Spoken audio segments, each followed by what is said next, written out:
ჩვენ საკუთარ სიტყვას თუ პატივს ავცანთ, მაშინ სხვის სიტყვას როგორ შეიძლება პატივიცე? კაი, დავიწყოთ, გინდა კითხვები დავიწყოთ და?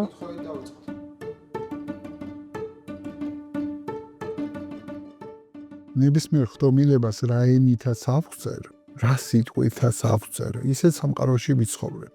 თუ მე ვიტყვი რა მაგარია თავს, ვისწორებ სამყაროში, სადაც თოვლი არის სიხარული, სადაც თოვლი არის ბედნიერება. თუ მე ვიტყვი უი თავს, მაშინ მე ვიცხოვრებ სამყაროში, სადაც იქნება სიცივე და სადაც იქნება დამნარი თოვლი.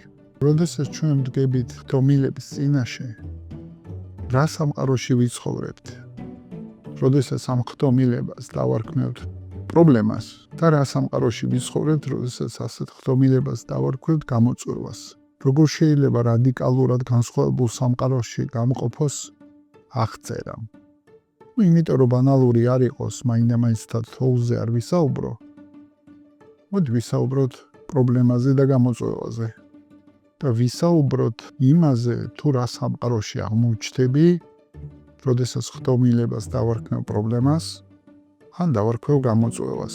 შევოდებით ნაფიქრალზე 3 დეკემბერს